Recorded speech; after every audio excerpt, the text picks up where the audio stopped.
Money buys a lot of loyalty in business. People don't want to disrupt that. And it's true on the street. I think it's true in real life too.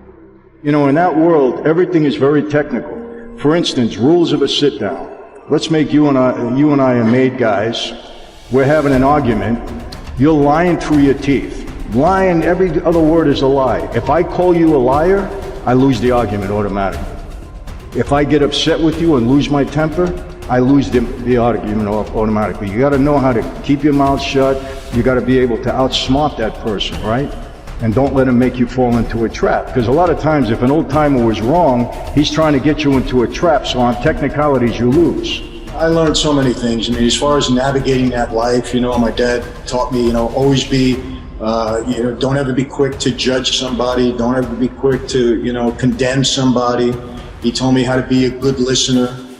He taught me, he said to me, Michael, and this was very valuable in that life. He said, if you and I committed a crime, we did it together. He said, 1 minute after we commit the crime, if you talk to me about it, I'm going to say, I don't know what you're talking about. He said, there's no reason to ever repeat anything that you did the wrong way. He said, look at every telephone as a cop. Don't speak on the phone. Be careful. So he taught me so many things that they seemed like little things, but they were major in that life. I never aspired to be a mob guy. That wasn't what I wanted. I always say, I was going to be a doctor. I had a real interest in that. I was an athlete.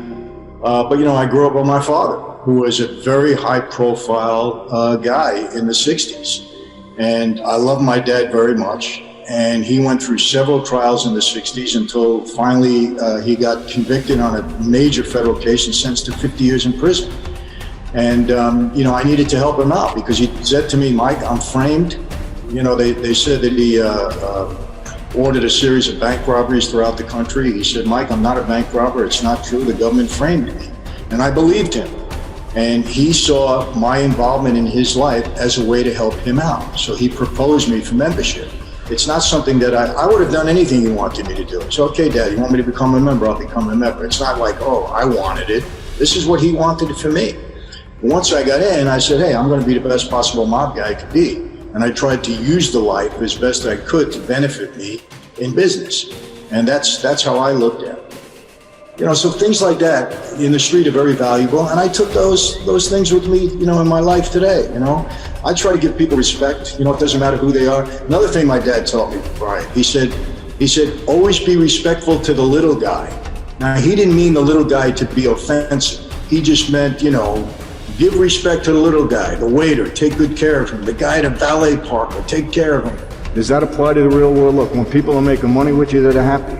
That's the way it is, they're happy. Money buys a lot of loyalty in business, people don't want to disrupt that. And it's true on the street, I think it's true in real life too. I had a lot of legitimate businesses going. I had 2 car dealerships, I had a number of restaurants that I had opened at the time, I had a leasing company, I had a production company in Southern California, in Hollywood. So I had a lot of things going, so I used some of that money to, to have a legitimate operation and income. Let me tell you one thing about, mob guys, they're pretty resourceful. I'm asked all the time, is the mob still in existence? The answer is yes. It's not the same as it was during my time, but I wouldn't count these guys out. They're not going away in my lifetime, that's for sure. In that world, everything is very technical. They make a mountain out of a molehill. Well, in my world, you can pay serious consequences. You can't be disrespectful in that life, Patrick. 2 made guys, 2 guys that actually took the oath. You can never disrespect one another. Never. They were made guys could never disrespect. Never disrespect. So what does disrespect mean? Calling a guy a name, calling him a liar, raising your voice to him. Really? Yeah. A made guy cannot do a made guy. No. That's a major, because the life allegedly is built on respect.